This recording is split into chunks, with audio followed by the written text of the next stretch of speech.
At magandang hapon po. This is December 9th, Wednesday po. Okay, Healthy Reading 040. Alamin po natin kung ano estado ng kalusugan po ninyo. Hindi ho ako naka-record for the past few days dahil po sa nagpahabol ng ritual at readings nung first Tuesday. And then, may tuloy-tuloy kasi na ritual since first Friday. So, it will run, sa iba kasi it will run 3 weeks pa. And then, yung sa first Friday, and then yung iba naman sa first Tuesday, another 3 weeks din po sila. So, maraming salamat po. Kuha muna tayo dito ng isa. Ay! Ba't naman ganito? Death. Hoy! Ay, nako. Okay. So, ito na yon. 'Di ba? Nawala tuloy ako sa focus. Kasi kakasabi ko lang ng first Friday at saka first Tuesday and then lumabas agad ito. 'Di ba hindi magandang pamahiin? Dahil lahat ng pinagsabihan ko ando doon sa videos.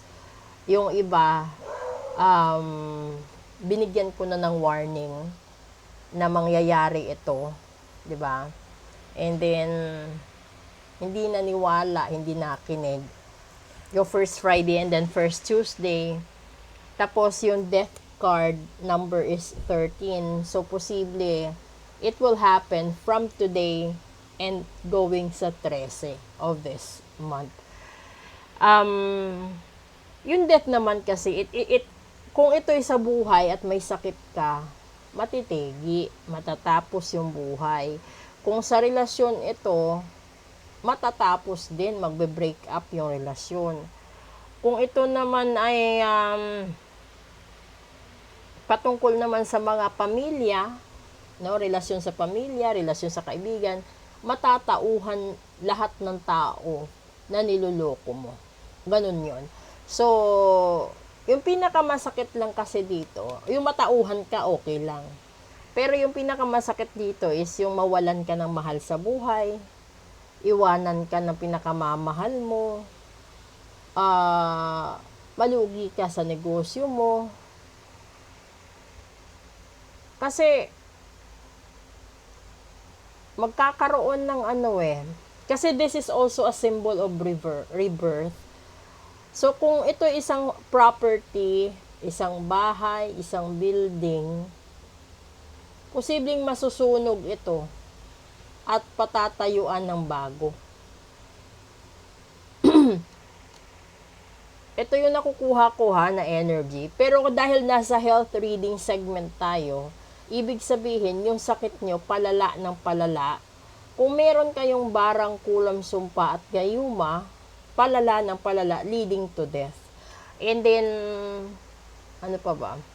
Kung merong mga tao na nagmamanifest sa inyo or ginawan nyo ng masama, intentionally, talagang dito kayo mapupunta. At, depende po yun kung gaano kadami ang nagdadasal na matitegi kayo. At depende din po yun, halimbawa, kung yung ginawa nyo ng masama is katulad ko, ay mas instant po yun. Diba? Kasi kung minsan, yung tao na regular, para lang yung iba talaga, kapag nasa health, binabalik tayo sa kalusugan.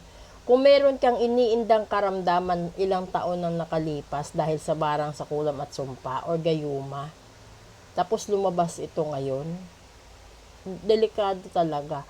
Wala tayong magagawa. Maliban. Kasi yung kagustuhan ng Diyos na bawiin na ang buhay ng isang tao, kahit gaano ka pa kayaman,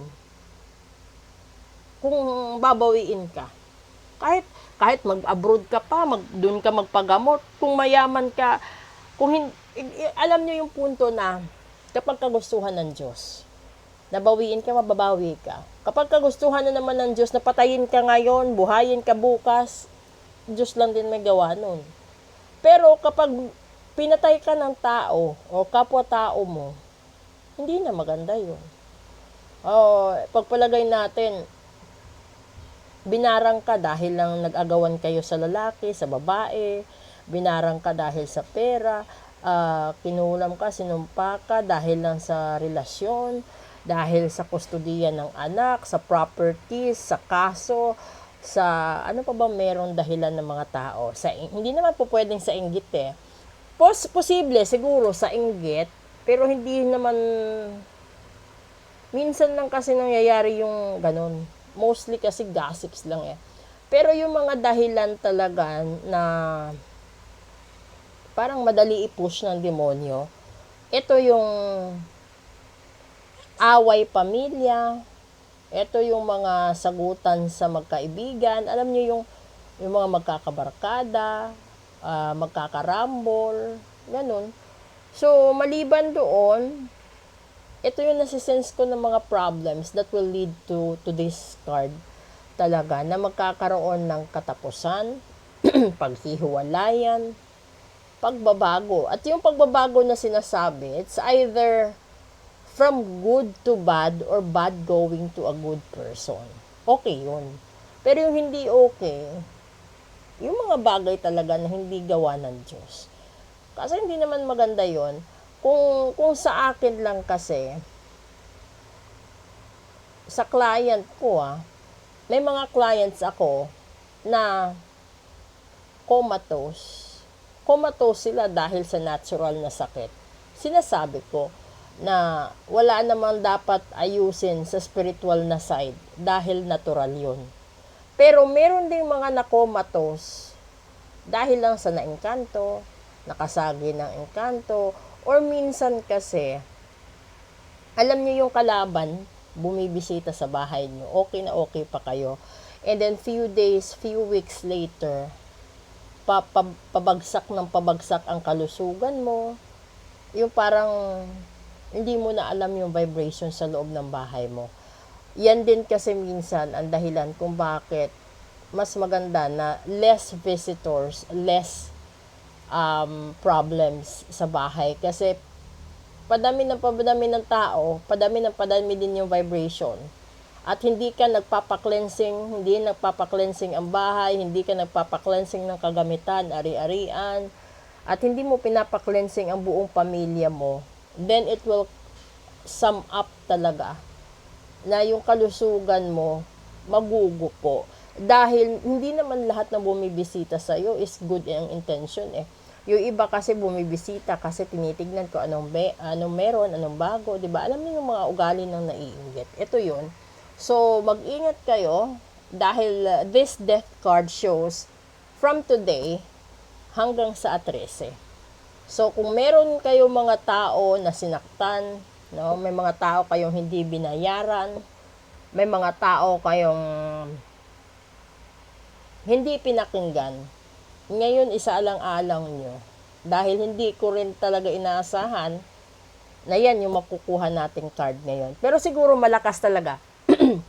yung gusto ng barahan ay ipapaalam sa atin na ganyan. So mamaya sa daily reading hanggang sa special reading natin, tignan natin kung ano yung susunod na ikukwento niya sa atin at kung ano yung mga factors na magti-trigger sa ganito. So, katapusan sa relasyon, pagsasama, katapusan sa negosyo, malaking sunog, malaking away, argumento, at ano pa ba yung pagtatapos dito. Basta lahat magtatapos. Ibig sabihin nito, kung may sakit ka, matitigi. Kung may negosyo ka, malulugi. So, yun na yun. 'Di ba? So, let's proceed with this daily episode muna. Good afternoon.